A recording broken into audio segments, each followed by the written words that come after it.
Hello, everyone, and welcome to another episode of For What It's Nerd. Today, we are here to discuss a few different things, actually. There's a few different things going on this week. But the large one, of course, is Brand New Day, which we will get to. Before that, there's obviously the Wonder Man cancellation and the pseudo cancellation of Blade to discuss. Some X-Men casting rumors / confirmation, and then as well, Batman Cape Crusader Season 2 released on Friday, and we have binge-watched that in time as well. So, so I think what I want to start with is the kind of the briefer stuff. So X-Men casting, I think we'll start there, because that's going to be a nice and quick one. So Samara Weaving has been cast as Emma Frost. I don't... I mean, you've got to pick an actor that can withstand the how do I put it? Emma Frost is a certain aesthetic as a character, you know what I mean? Yes. And you've got to kind of get that right. And then as well, there's also been the actors for, and I'm just going to get the names because I haven't got them up, which is my fault. The actors for Beast and Rogue were also confirmed, I believe, or rumored to be confirmed. Let me just check that. 1 second. Am I going to find it anytime soon? Apparently not. Let me just put in Rogue Beast actors. Rogue Beast actors. Yeah, I'm sure you definitely won't get that as the animated series.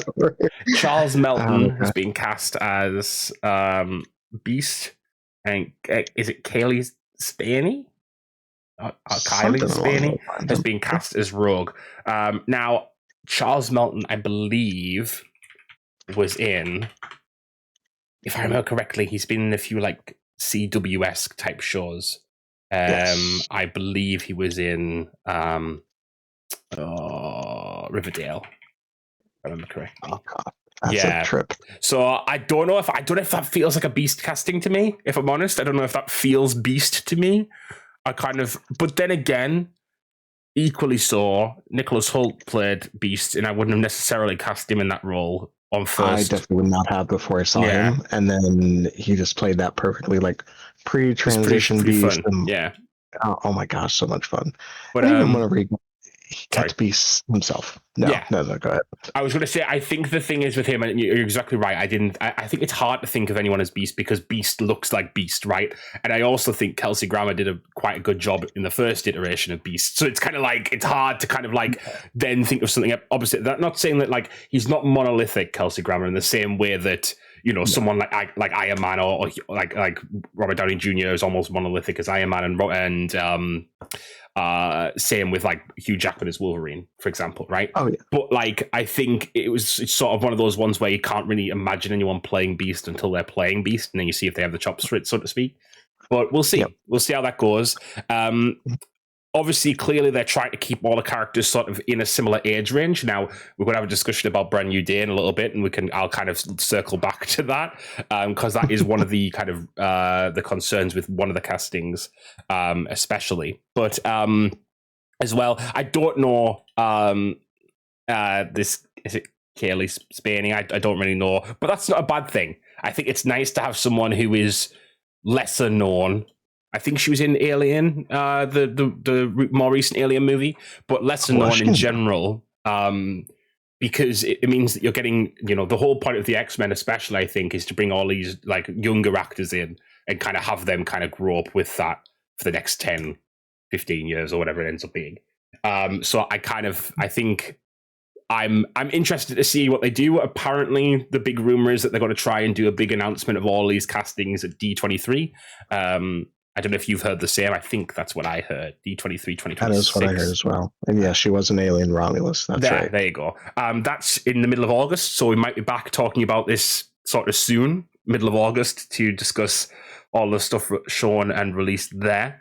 But yeah, that's sort of the larger announcements there. Now, there are, of course, some bad Marvel. There is, of course, should I say, some bad Marvel news at the moment, and that's Wonder Man's cancellation / Blade. So Wonder Man, I want to go talk about Wonder Man first. Tater, obviously, you watched that as well as I did. And I actually do you know what was so frustrating? It's so frustrating about that cancellation. It's not. Hmm. It's not even so much that it happened. It's that it happened after they announced season 2.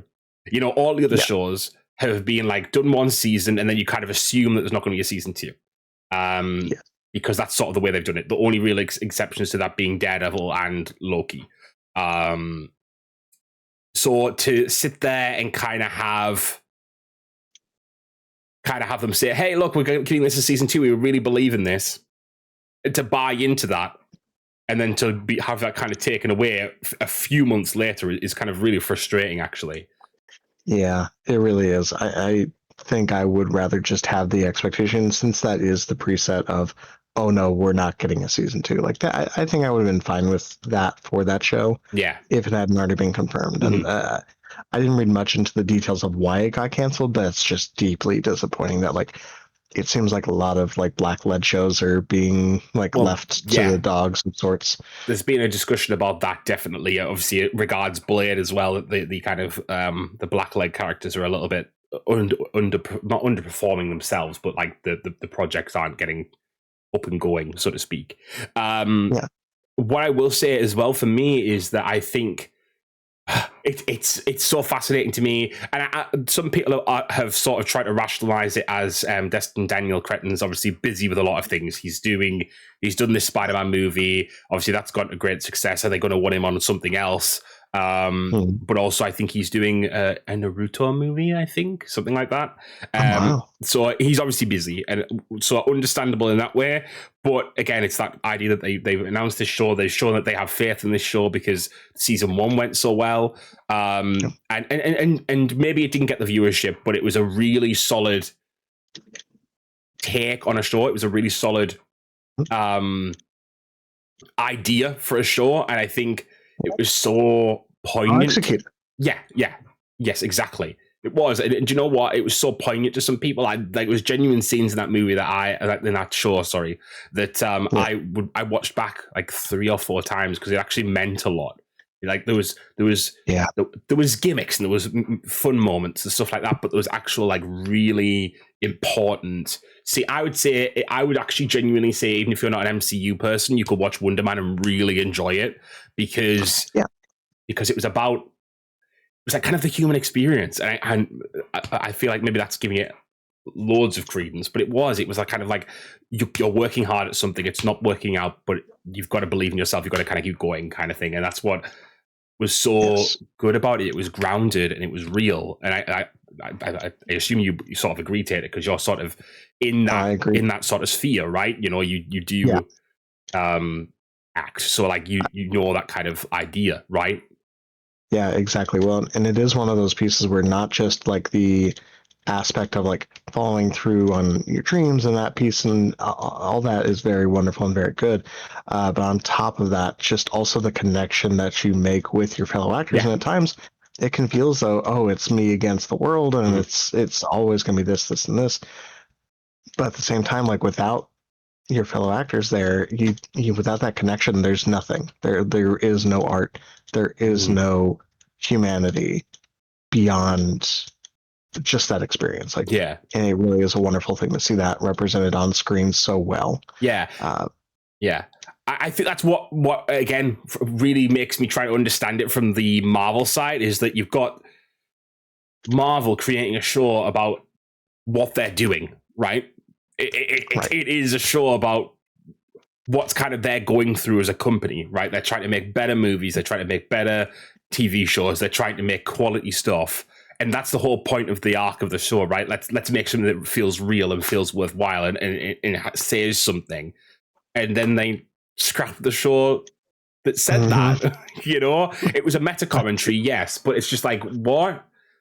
So it's wild to me. And I think Blade is the opposite side of that same coin, in that the project was going badly. And I genuinely think, and look, the Wonder Man thing I had a vested interest in, because I've always liked Wonder Man as a character. I'm not saying I don't like Blade, but I've always liked Wonder Man as a character. I like the idea of that someone who's a superhero, but also sort of this movie star, and you've got like, you're both sides of the coin, you're not safe. You know what I mean? You're either on the big screen or you're on the news. You know what I mean? Like you're literally constantly being sort of judged right? So I always thought that was cool as a character. I think that's what kind of the show did try and get across as much as possible. I think it would have done better if it continued on with season 2.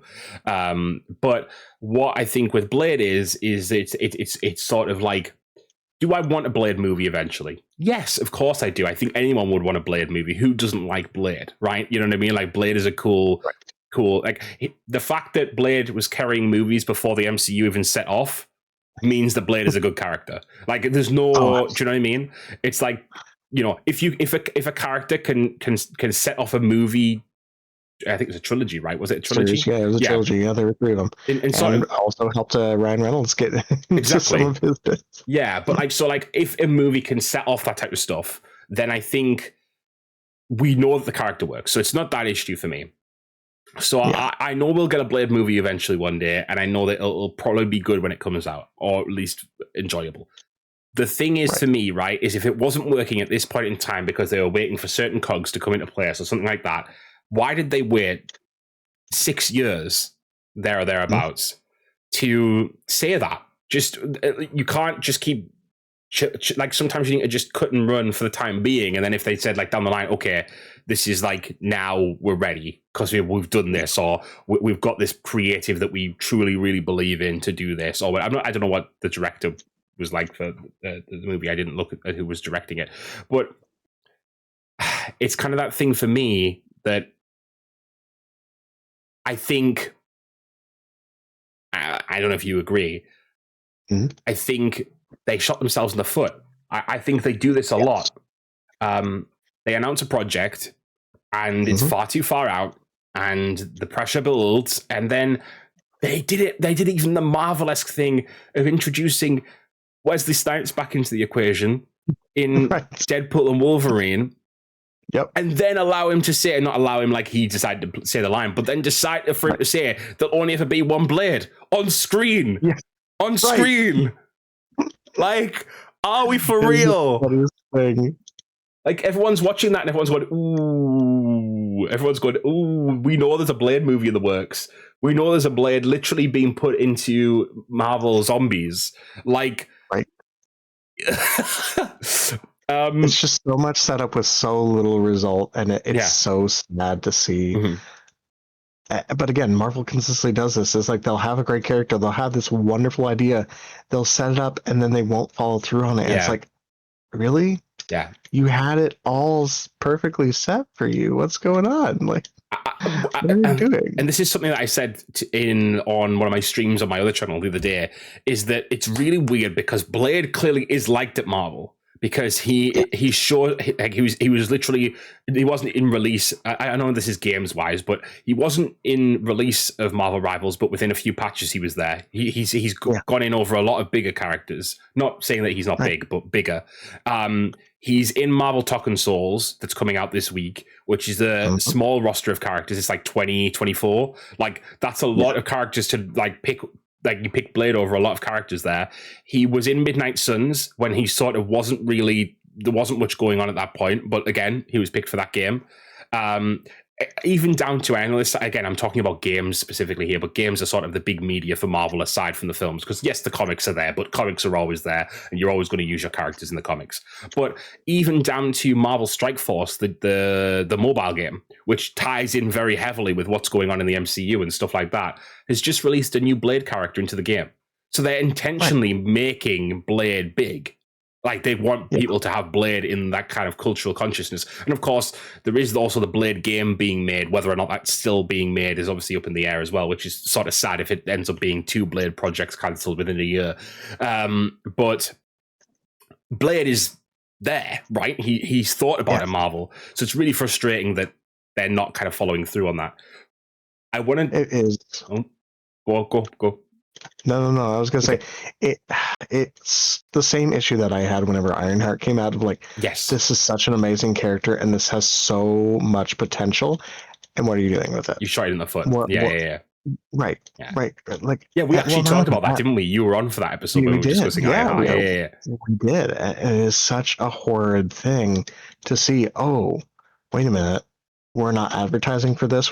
And Disney does this. It's like, if they don't want a show to succeed, it will not succeed. It will not get advertising. It will not get any of the extra support.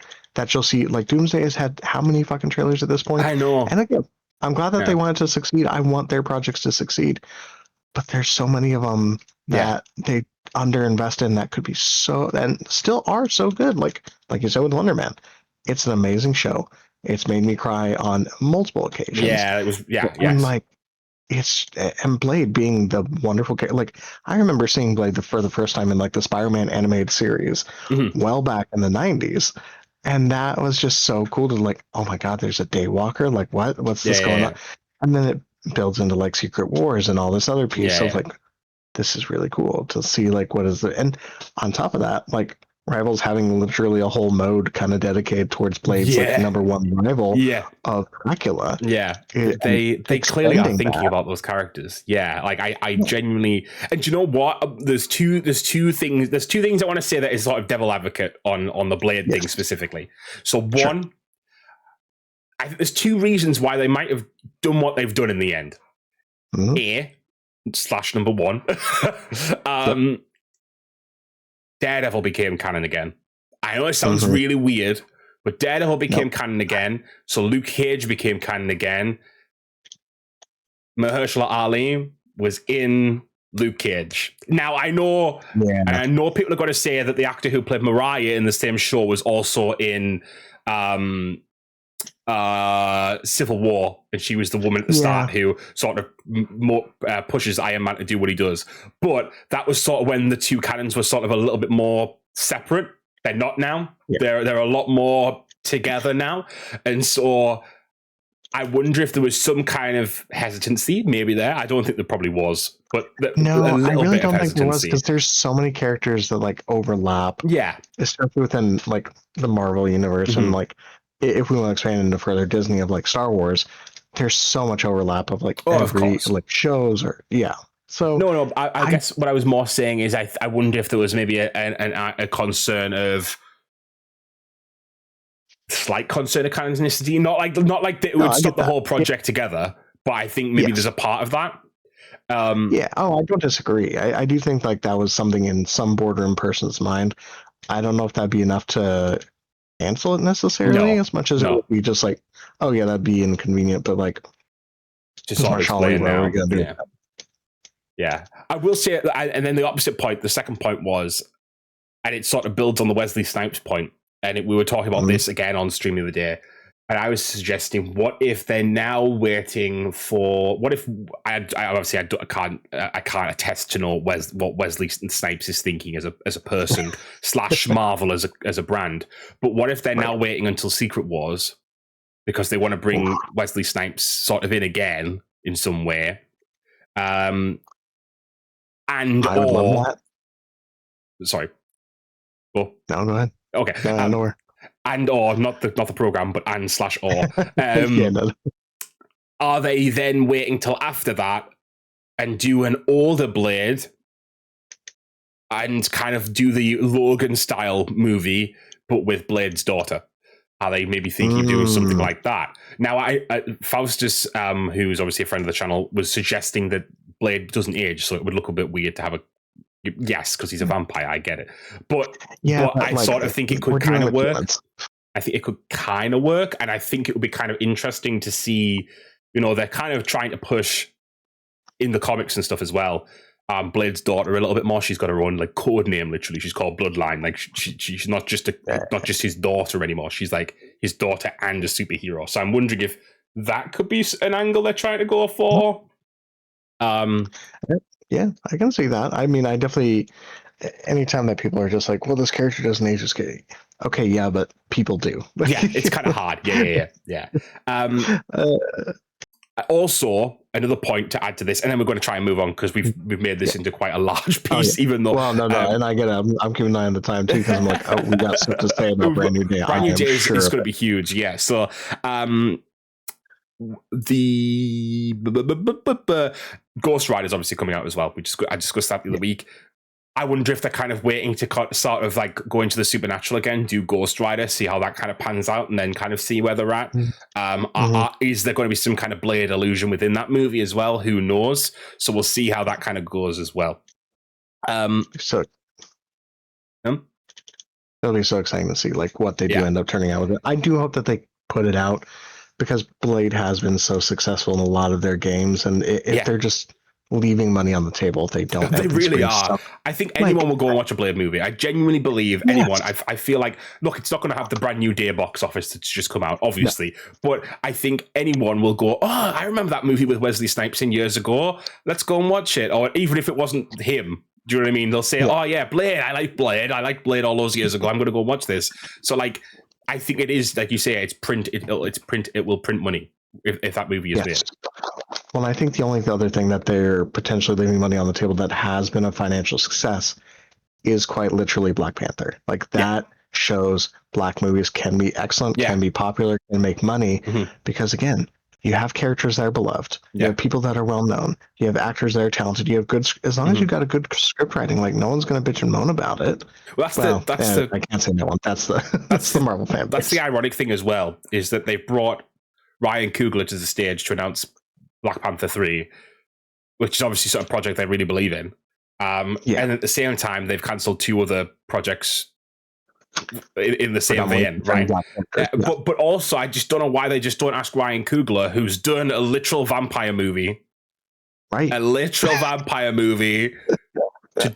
have a look at Blade. Have a look at Blade. I do wonder how much of that has like inter-political like nature, because Hollywood's very political. Like if you're a big enough star, you're going to want to work with certain people. You're going to want to have certain things in your contract. And who knows? Maybe this was part of the negotiation process of like, hey, this is what we're doing. This is what we're trying to film. And potentially deals fell through. Like this may have nothing to do with like it could be, Disney choosing to 100%. dismiss like black stories. Because again, they're in an interesting place right now, and the world's in an interesting place, but we don't have time to go about that. We don't, sadly. We're going to go for a little bit of a different we'll do a quick one on this, Tater, because obviously I don't want to when Brand New Day we're going to go to last, because it's going to be our biggest segment, but Batman, Caped Crusader, Season 2. Fantastic. It was fun. Fantastic. I really enjoyed it. I think the takes on the characters are always interesting, even if they don't hit the mark. Harley Quinn, I really love in this show. I really think she's a much more nuanced character, and she uses her doctorate. She uses the skills that she's got, and she's not centered fully around the Joker. She's able to be her own independent character. Yeah, and I think that's a really good thing for the show, because I would love to see her sort of as a counter to the Joker if they ever bring him back for a 3rd season or 4th season or whatever. And almost psychoanalyze him instead of him sort of breaking her, like opposite.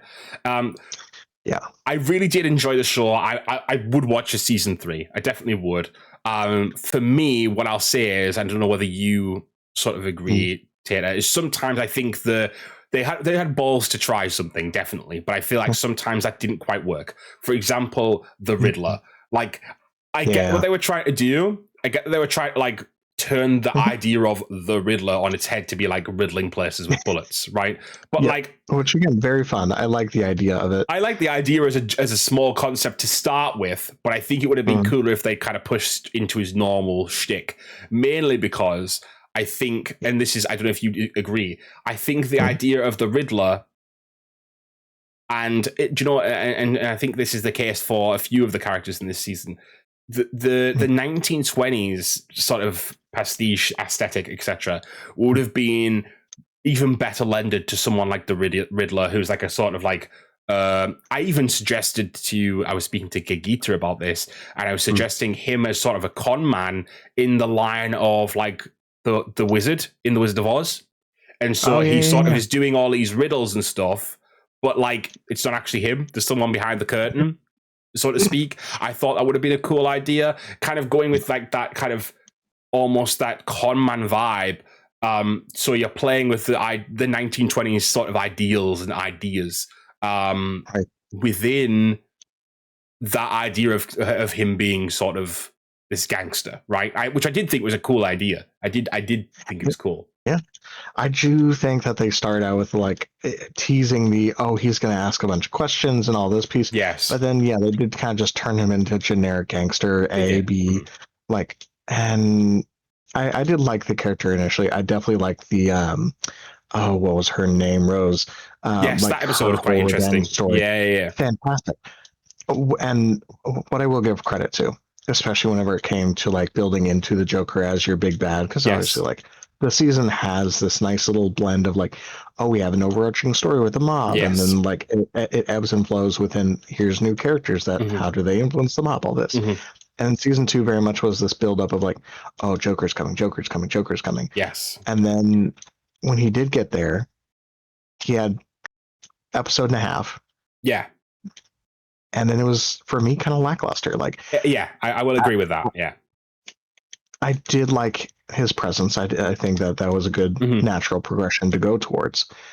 But there was something about like, especially whenever it came to the whole like, I don't know how you felt about it, the whole brother thing with like Bruce they was trying to get going. Do I'm you like, know what I think would have been cool is if they pushed that even further. And I almost think there's two ways I would have went with that. Either I'd have done some weird ass, like, let's go crazy if we're going to go crazy. If you want to get nuts, let's get nuts type thing, right? Like, right, make him their actual brother for some fucking weird reason and kind of really right. make it crazy. Or I think they should have lent into like the way he was saying brother. It almost reminds me of how Nightcrawler does it in '97.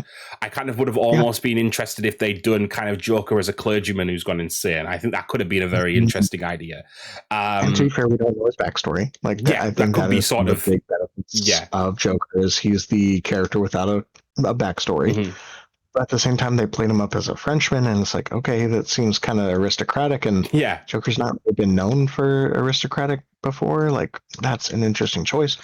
But again, we don't get enough time with him. It very much is like, oh, he's shoehorned in, like, he has 45 minutes of screen time, maybe total across the Yeah. teases. Like, oh, we know Joker's coming. Oh, like, yeah, Yeah. great. And What did we do? and the thing is, for me, is that they play him as an ironically an enigma, right? He's not Mhm. he's sort of a little bit unknowable. Yes. And I kind of Which I like the like. idea that he wasn't laughing, but everyone else was, and that sort of vibe. Yes. That they kind of ruined that a little bit by him laughing at the end. I've kind of wished I would have almost enjoyed. I'm not saying like specifically this line, but where he basically didn't think it was a laughing matter at all. Like he doesn't find it fucking funny at all. Like, no, In fact, maybe that's even it. like a bit of rage or something like that, like something different. Mhm. But yeah, I do think Joker was the weakest part of this season. What I'll say on the opposite end of the spectrum, though, is, and I think this is where this season usually does quite well, is bringing in characters that are unknown. Like you just said, Yeah. Rose, I had to look her up. Didn't realize. Yeah. I thought it was some kind of Poison Ivy illusion at first, and then I I looked did into as it. well. It's like, no, it's like a whole other character. It's a whole thing. She's like this character from Metropolis and stuff like that. So that was really cool. Then you had Mad Monk. I thought that was a really cool episode with Barbatos and that type of stuff. That was really cool.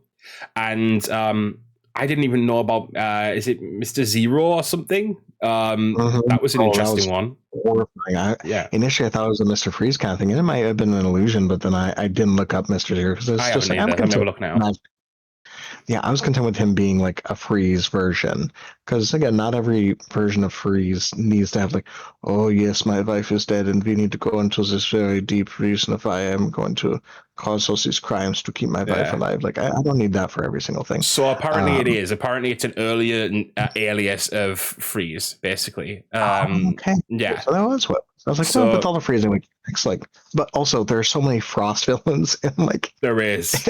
There's a lot of similar Crossfire. villains in Batman stuff, I find. Not that that's always bad, but I find that there is some crossover with some of them. And I think Gigita had said that as well, that you had sort of, within this season, you had characters who were sort of being each other a little bit. Like you had Scarecrow doing Scarecrow's thing, but then Joker had something that was almost sort of similar. You had the Mad Hatter, but she wasn't really the Mad Hatter, and like she wasn't really being mad. And then like she gets that way, but through Joker, and then so it kind of got a little bit messy in a little bit. And like compared to season one, I think season one had a lot more of like like the fire. I remember the Firefly episode, and I really love that one. I remember the Catwoman episode, and that was really fun. Like I think. What I like about this show is I like the setting idea, though I think sometimes they don't do it enough. They don't push the 1920s vibe enough regards the actual villains and what their plan is. Right. And then oppositely to that, I think the villains that they do add are unique and not always the villains that you expect. And I like that. And I like that the fact that they do kind of, within the 1920s vibe, which is opposite to what I've just said, but the mysticism. I like that there's some mysticism in some of these episodes. That it's like, is this like does Barbatos exist? We don't know. Like it was sort of implied, but not. Yeah, I was talking to my buddy about that. Like, I forget sometimes how mystical like Batman really is, and then he runs into Constantine, and he runs into like Gentleman Ghost was a fantastic episode in season 1. Like, just that application of like, oh yeah, I remember that character from Batman: The Brave and the Bold, or I remember, there was Quizmaster, who I was kind of hoping Riddler would eventually turn into, from like the Batman, and just that whole aspect of like, oh, how are we going to make him like question and wonder about the world and like do all these different things? But obviously they went more with the gangster vibe. I think they gave up on him midway through. Again, kind of a shame because it's such a good potential character. But I think overall, great season. It's fun. And I hope that they can. I do. My concern is there's the two things I want to say actually on that. So I think whilst Riddler wasn't the best, I think he enabled some of the better episodes. He was the sort of catalyst. Sorry, I had a little burp, like in a burp there for a second. That's disgusting. He's the catalyst for the Rose episode, which obviously is a really good episode in the season. And then he was also sort of the end point for one of the most poignant points in the whole show this time around, in my opinion, which was the one where Bruce goes to prison and he becomes friends with the guy in prison, and then obviously you get to the end and like he's dead and he's saying my best friend's Batman. I thought it was a very, very poignant moment. So there's some good moments in this show, but I do think I love that. Yeah, I do think they could try to rush through as many villains as possible in case they don't get a season 3. I also think that's very true. Hugo Strange showed up in the first episode and dead in episode 3 or whatever. And then also, I'm sure that was meant to be an allusion to Solomon Grundy earlier on this season as well, right? That was definitely meant to be that, right? Oh, yeah, whenever they turned him into the big zombie guy. Well, initially whenever they were doing the Green Spectre episode, I was like, oh wait, shit, is this going to be Grundy? And then the whole vengeance, I'm like, oh no, that's Green. That's Spectre. Yeah. But that was again interesting that they kind of did basically. That was a mystical episode in a way because that whole power was sort of mystifying and stuff. So kind of cool what they do. But I think season 3 needs to just amp up that 1920s quality a little bit more for me, make it a little bit more. Because I feel like some of the episodes almost felt like some of the stuff that they were doing was a little bit too modern again as well. Some of the technology that was showing up and stuff, which I get. Obviously, it's meant to be like 1920s vibe, but not. It's like an alt reality. But like, I didn't love that too much. But yeah, it was good overall. One thing I will say, and this is my last point, and I don't know if you agree with this. I don't love that Bruce and Alfred don't really have a connection yet. I did love the up and down of it, but I agree. I love the relationship that most Pennyworth. Like that was one of my most annoying things when I was watching it. Like I rewatched season 1 in the background while I was playing other games, but then I sat down and I watched season 2. Just so much detachment for someone that quite literally raised him. But I will say, one of the most terrifying scenes, and I had forgotten about it until I rewatched one, was him going to Alfred in the middle of the night. They're all going to pay. And I'm like, Bruce, you were a child. Like, that is horrifying. And it makes me sympathize more with, like, the villains a little bit of... I think this one, and again, something I was saying to Gigita, was that the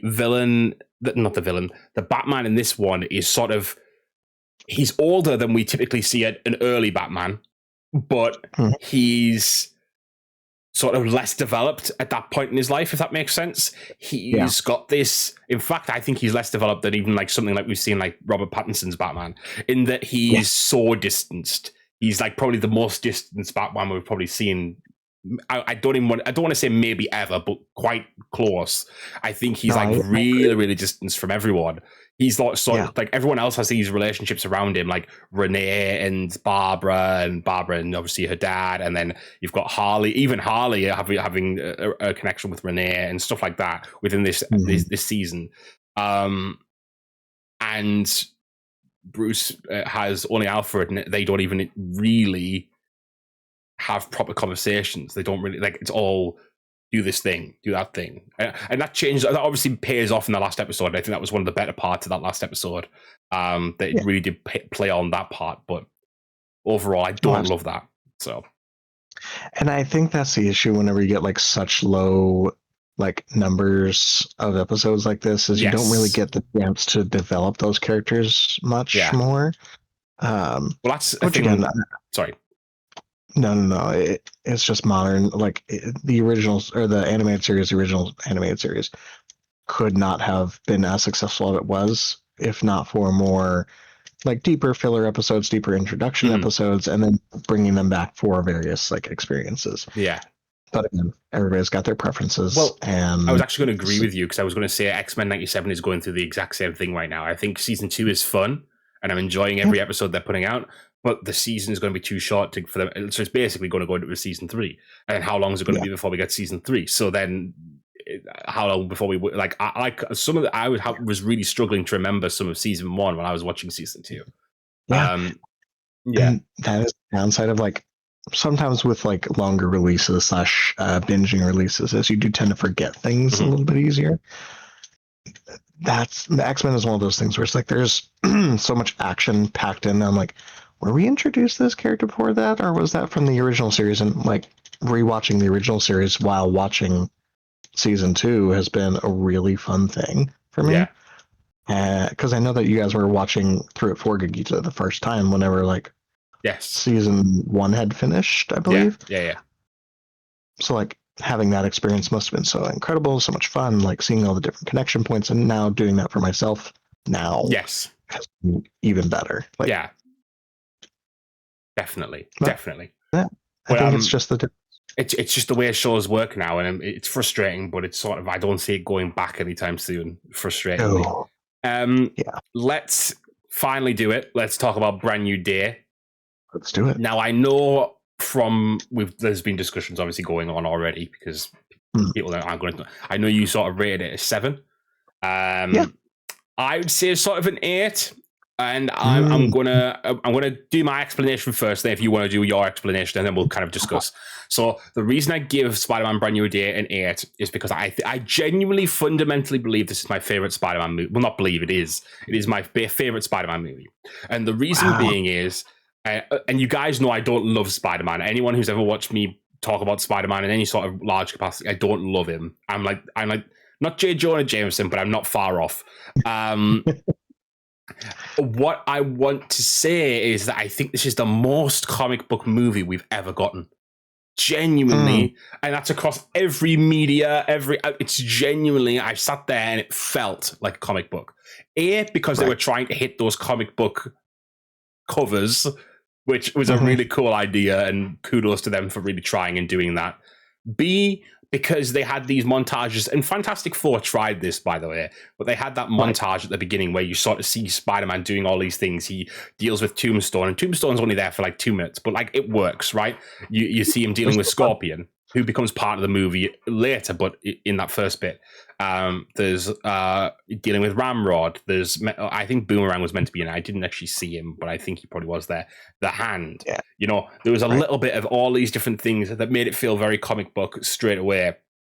Then you introduce the Punisher. Then you introduce the Hulk. Then you introduce Yelena, you know, whichever order.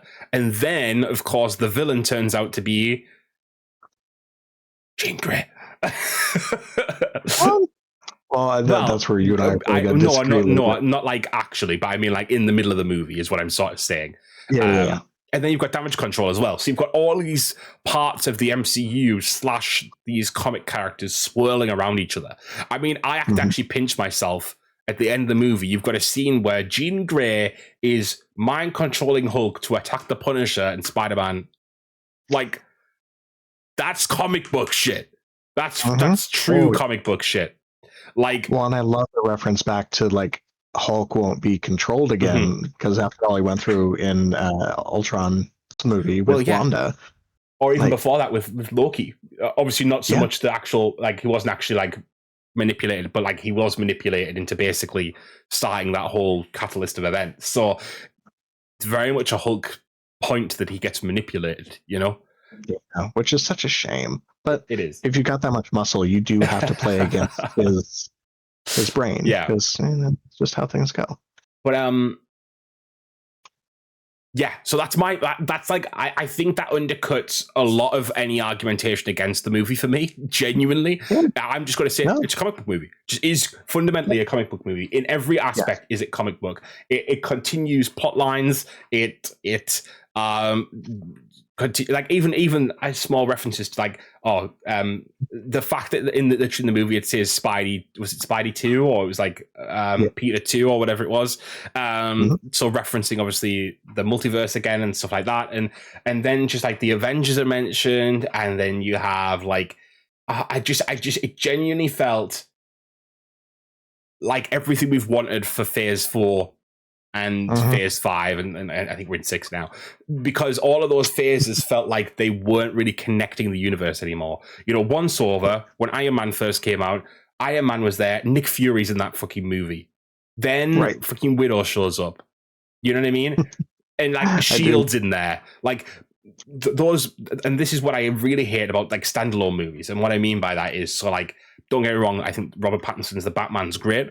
But do I wish that was folded into the DCU? Kind of, yes, because I like those. I like all these characters, the comic book characters. Comic book characters have fundamentally always been the idea that they show up in every other's issues. They like. I obviously I know you can't do that like every single movie because it's just not possible. Sure. But like as much as possible, those cameos and those like crossovers and those like Superman showing up. Supergirl showing up in Superman and Superman showing up in Supergirl is how those characters would interact because they're cousins. Do you know what I mean? Like, and so like, like it's wild to me. Like Frank Castle lives down the street from Spider-Man. Like they should be in the same movie, and that's what works about it for me. So that, and then what I will say is, and someone, I was speaking to Lily and Nate about this, and I speak to a lot of people about these movies. They were sort of saying that there's not as much actual stakes in this movie, in that like what happens with Peter doesn't really have any kind of real danger, and then also the villains. You know, Jean Grey is not going to do anything bad because we know fundamentally that after this movie she's got to go and then be Jean Grey, the Phoenix, right? Eventually, so you can't do her too bad right now because she's got to be bad in like 5 films time, right? But also, you sort of knew that she was the only one who's going to be danger to Spidey in this movie, and you sort of knew that anyone else wasn't going to be a danger because Spider-Man suddenly was now basically is as strong as Spider-Man is in the comics, but the villain isn't that level, apart from Hulk when he does his thing. But again, we know Hulk's not going to do that. So, but even then, Spider-Man has fought the Hulk in the comics in one. Yeah, that was sort of a decision in this movie that the Hulk could win and then decides not to, right? But, and I will let you speak in a minute, Tid. I'm just kind of finishing my point. And then what I will say is, and this is what I fundamentally believe about this movie is more about Peter fighting with himself, and I think that could have been hammed up a little bit more. I think that could have been not hammed up, but like done a bit more. But I think this movie is a character study movie. I don't think this is your usual action Spider-Man movie. You know, we've had 3 movies of Spidey dealing with the impossible, dealing with incredibly crippling decisions and stuff like that. This is about him understanding himself in the context of himself, and that's it. Like, even though all these other characters are around him, you know, the other movies, someone's telling him who he is. You know, in the first movie, it's Iron Man. In the second movie, it's Nick Fury. In the third movie, it's Doctor Strange. They're all telling him what he should and shouldn't be doing. And the fundamental and most important part of this movie is that end scene with May. And yes, that end scene is between May and Jean, and that is fundamentally important for Jean's development. But you have to remember that I was going to say cutscene. That scene is it her and Peter? That happened between her and Peter first, and Peter is still reliving that as well. He's coming into his own in a way that he hasn't before because he hasn't been allowed to. There's no mentor in this movie. You know, there's no someone telling him how to be. I think that was really good in this movie. And that's why I like it so much. It's that it feels like they fundamentally understood Spider-Man without making him super fucking annoying, and also managed to include all the things that make a comic book great without overbearing other characters on Spidey. Now, Right. Tater, you go. You tell me how I'm wrong, or right, or whatever. No. It's not that you're wrong. Because again, I love hearing other people's perspectives Yeah. for that very reason. Mhm. Because I hadn't considered the aspects of like, okay, yes, the inclusion of other characters and the mentorship aspect. I think my biggest gripe was the third movie didn't really matter anymore. Like, I think that was an issue. Like, yeah, he had no consequence. Like, there was nothing real other than the fact that, like, yeah, he and his friends have lost years of friendship. But in order to give us a happier ending in which he is able to, how do I want to phrase this, in which he's able to like exist as a non-loner. And I love the discussions on loneliness and the importance of socialization. I almost would have rather he made different friends. Like I think that would have been a way. But then obviously you lose Zendaya, you lose Ned. Like you lose all these characters that people have grown accustomed to. But like Peter's friends with a lot of different people, especially in the Yes. comic. Like you could have had more with Betty. Like whenever I saw her in there, I was like, "Oh, is this coming up?" Nope. He just runs away and goes to a different apartment. It's like, okay, that's fine. On top of that, I think it's another Marvel, and maybe it's just the society that we're currently in. Like, there's always going to be politics in any kind of movie that you're in. But the idea that, like, oh, we don't have a supervillain, we have a theme of, oh, it's the organizations that are the problem, Yes. right? And which as soon is as not. the Yeah, I damage get what you're control, saying. Yeah. like, and when damage control was set up by Tony, like, I do agree that like damage control was a villain even in the first Spider-Man movie of like this generation, which again, fantastic, really good, loved it. But it was, You it still had didn't feel like there was Vulture, a right? You still had like damage control was seen as a bad thing in that first movie when they say to Vulture, you don't have the salvage rights for this. But right. and then obviously, you know, the other guy, that guy who showed up in he showed up in like Miss Marvel and stuff as well. Obviously, we know that damage control isn't super cool. But I think you're right in that, like, does it always have to be an organization who's the bad guy? Like, and sometimes that's true of the real world, but sometimes we want to just go and have a bad guy villain to hate in a movie, and that's it. And there are certain aspects of like they are fine with hand waving certain things, like, oh, how did Scorpion get his tech?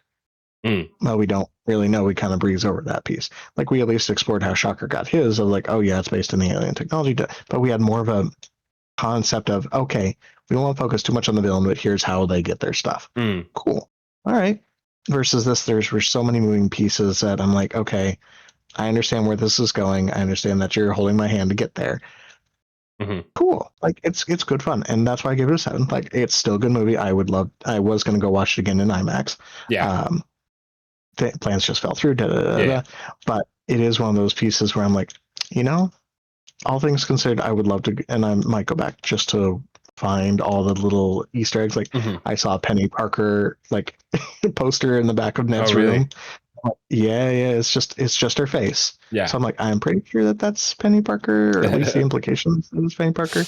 But it was just so neat to see all the fillings. I think for me,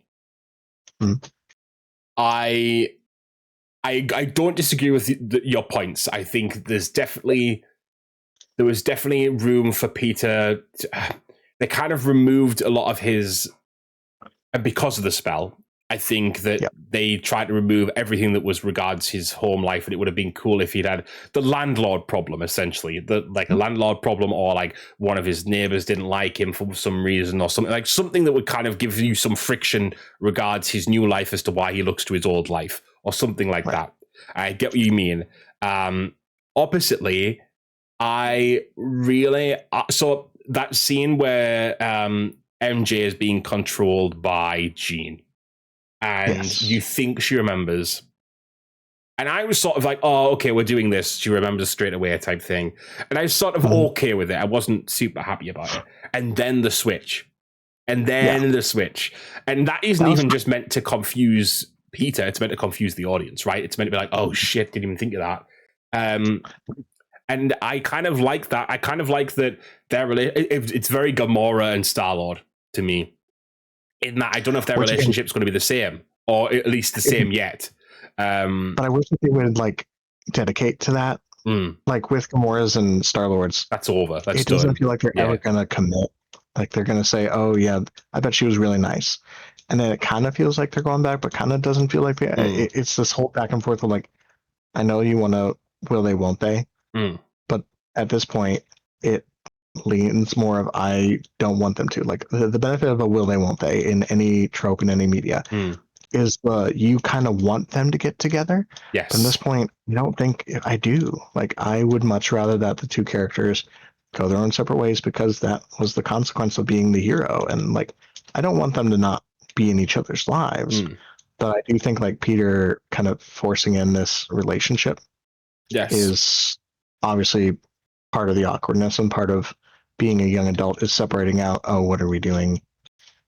Yeah. And again, I did like the aspect of like the spiders in social isolation. That was really nice. Like again, very telling of like the loneliness, quote unquote, epidemic that men experience, but also notice how much of it was referenced in terms of itself.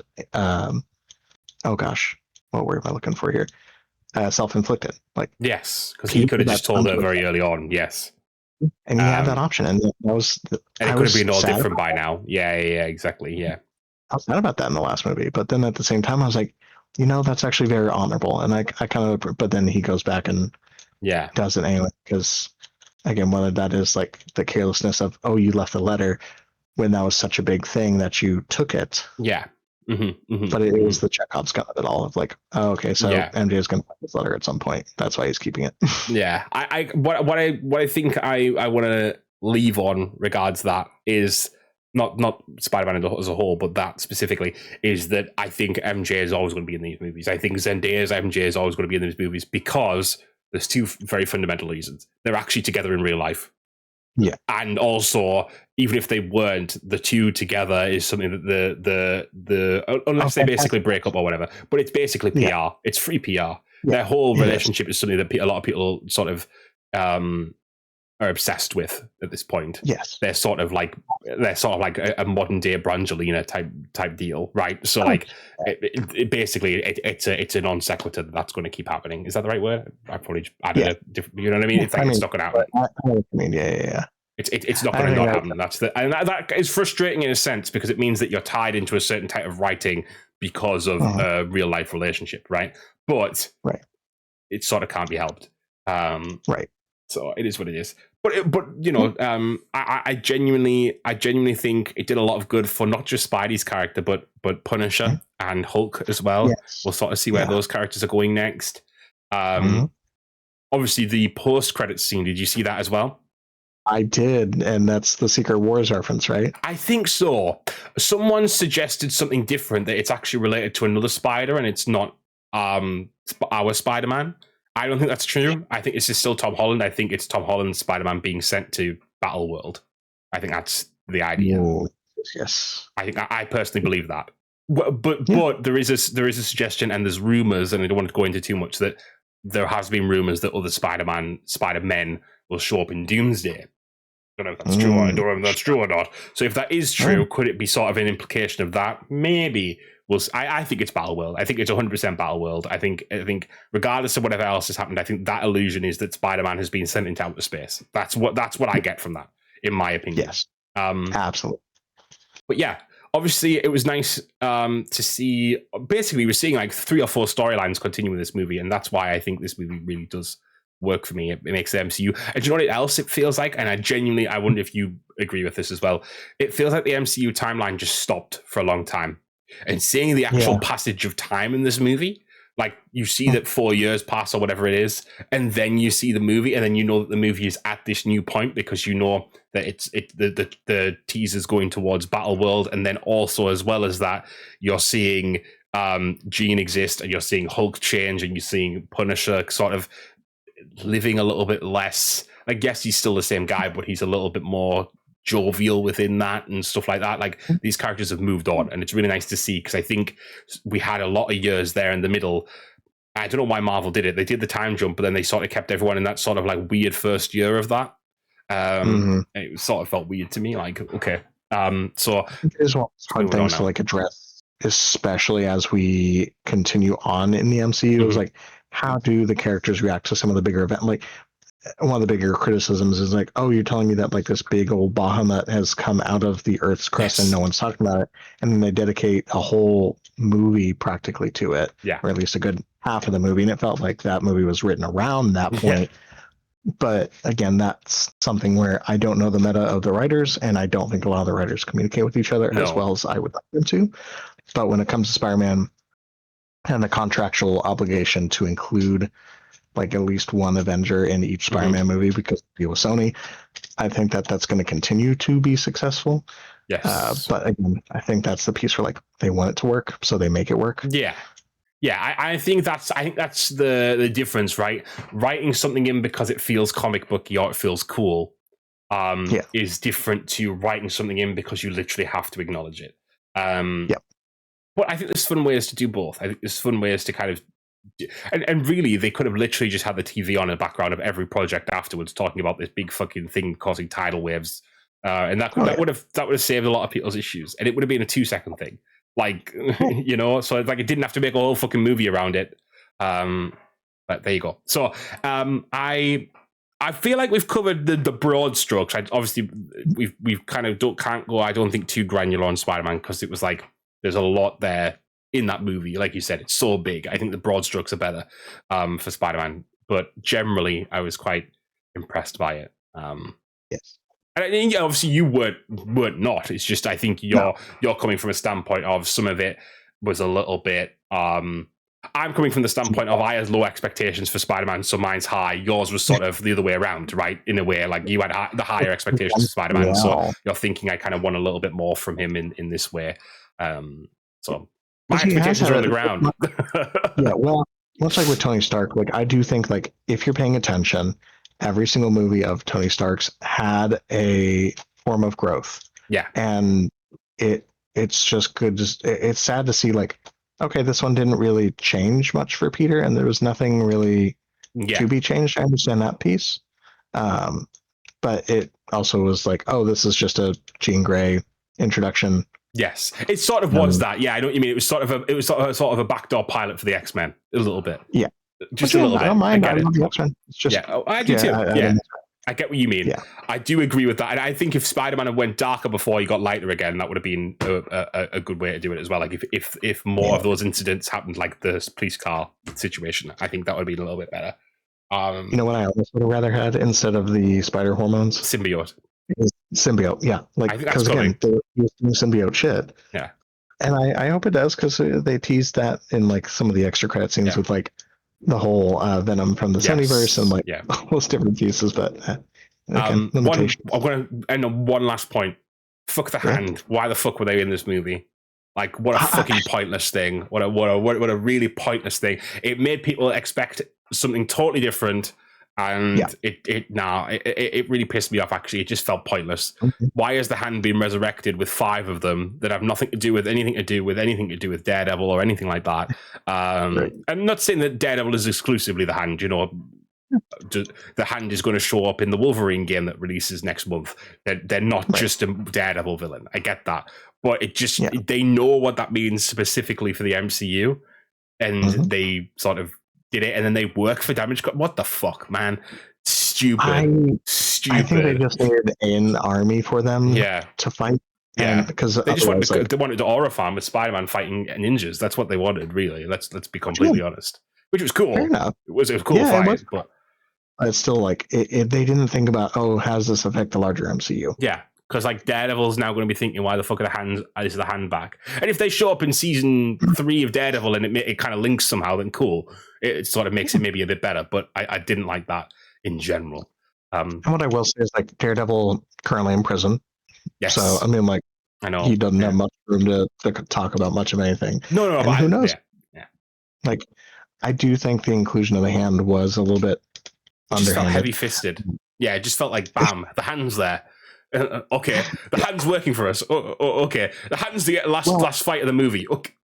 So in that case, let me ask you: did you feel like Mole Man was kind of forced into the Fantastic Four movie? I felt like he wasn't well put in because they removed those scenes that they were initially going to put in. in the beginning of the movie. Of him being You know like what a I good mean? actual Well, like it just, leader. well, that, but also just like the one where they sort of fought him. There was a lot of scenes in the Fantastic Four where they should have had a little bit more of a montage at the beginning, or a little bit more of a few scenes from their formation. Oh, my camera's blurring.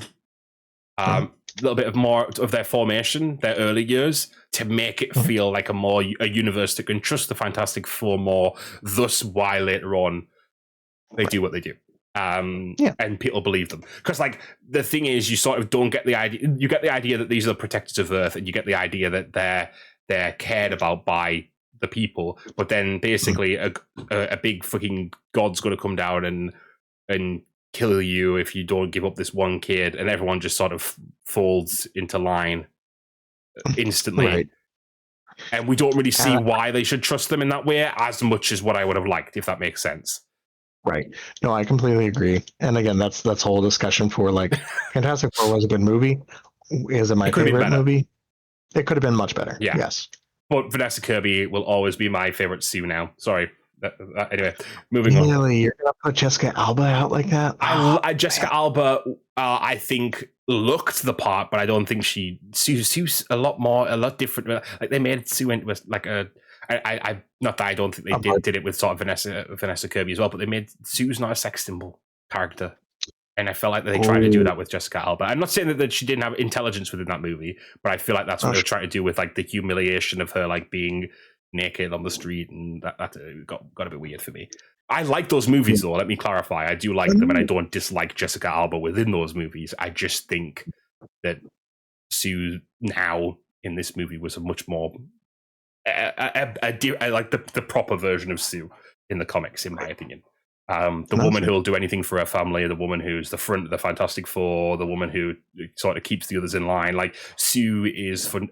Reed is implied to be the leader of the Fantastic Four, but Sue is definitely the leader. Sue is the actual real person in charge. She's the strongest member of the team. She's the person in charge. She's the person who goes back in time to kill fucking Hank Pym when Ultron takes over the world in the comic. Like she is she is the person who will get this shit done. And like that's why I think that version, that because she's not pining for Reed. Reed's pining for her, and that's how it's meant to be fucking be. It actually genuinely is. Not that Reed is not meant to be distant, because he is at times, but I think Sue is a much stronger character. Sue is the character who can deal with a distant husband because she knows that he actually loves her and cares about her and all that type of stuff. She's not panicked about Reed at any point. And sometimes it leads to them having arguments still, yes. But it's more that Sue knows what you got into, and she knows what kind of life they lead, and she knows that he's saving the earth. It's the opposite of the MJ Peters situation in the Tobey Maguire movies, where like MJ's like, I basically she knows that Spidey's Spidey at a given point, but like she's not happy that he's not there for her when she needs him and stuff like that. And it's like, okay, like yes, I get it, but like he's a superhero. What's he meant to do? You know what I mean? Like, and I think that's the thing of like whenever we take that into the larger context of like the world of, oh, well, if we replace superhero with stockbroker, right? Like, oh, you're not here when I need you to be. Well, yeah, but I'm where I'm needed, right? To make money, to do what's good, to do whatever. And you could replace that with day job. You could replace that with missionary. But it is that piece. I think.